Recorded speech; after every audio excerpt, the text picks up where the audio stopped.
कांग्रेस जन और देश के नागरिक हमारे शहीदों को श्रद्धांजलि एवं सैनिकों के शौर्य को नमन करने के लिए पूरे देश में शहीदों को सलाम दिवस मना रहे हैं। मैं खुद को उनके साथ जोड़ती हूँ। गलवान घाटी लद्दाख में चीनी घुसपैठ को रोकते हुए हमारे 20 सैनिक वीरगति को प्राप्त हुए। देश उनके बलिदान के लिए सदैव आभारी रहेगा। हमें हमारे सैनिकों और सेनाओं पर नाज है। देश सुरक्षित है क्योंकि हमारी सेना प्राणों की बलि देकर भी देश की हिफाजत लगातार करती है। कांग्रेस पार्टी और हर देशवासी हमारी सेना और सैनिकों के प्रति आदर भाव व्यक्त करते हुए मजबूती के साथ खड़े रहने के संकल्प को फिर दोहराते हैं। आज जब भारत चीन सीमा पर संकट की स्थिति है तो केंद्र सरकार अपनी जिम्मेदारी से पीछे नहीं हट सकती।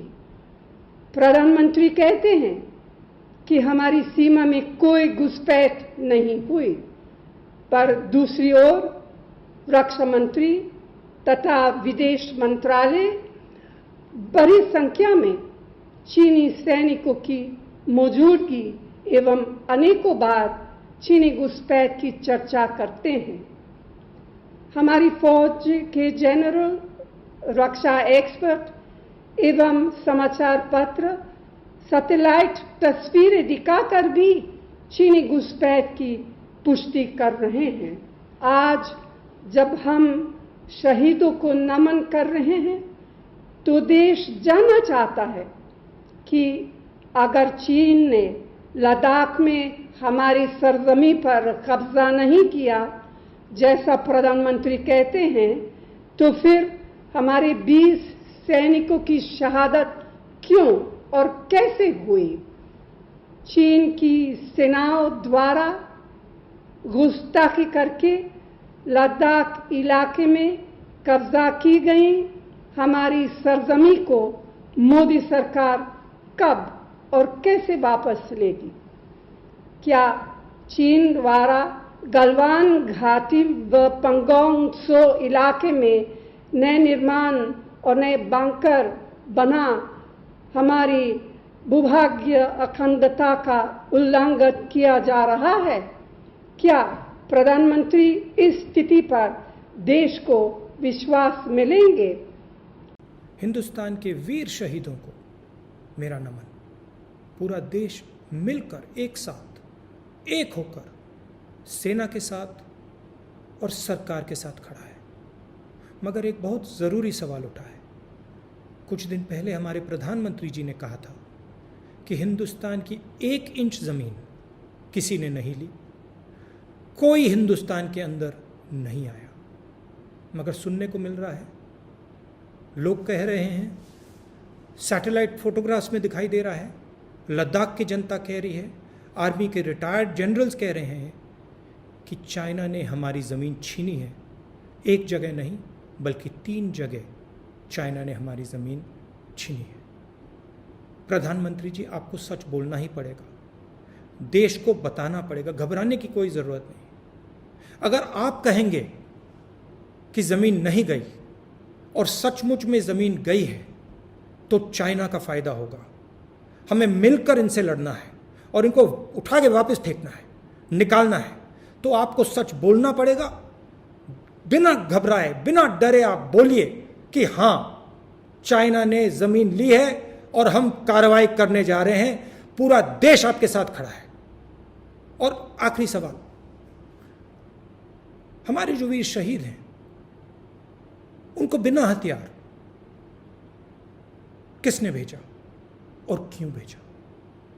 प्रधानमंत्री जी के बयानों से को सुनकर कई गंभीर सवाल उठे हैं और इन सवालों को उठाना हमारा फर्ज बनता है।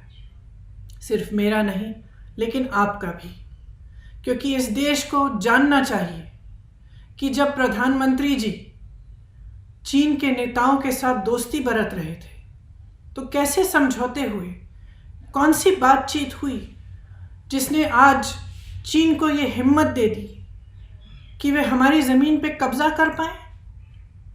इस देश की जनता को जानना ज़रूरी है। वे जानना चाहते हैं कि हमारे सैनिकों को आपने निहत्थे चीन की सेना का सामना करने के लिए क्यों भेजा। जिस धरती पर वे शहीद हुए वे भारत माता की धरती है, इस देश की धरती है, हमारी माँ है। आप उस धरती को चीन को सौंप नहीं सकते। हम ये होने नहीं देंगे। ये देश जानना चाहता है कि हमारी इस धरती में चीन की सेना को आने की इजाज़त किसने दी, कैसे आए, क्यों आए।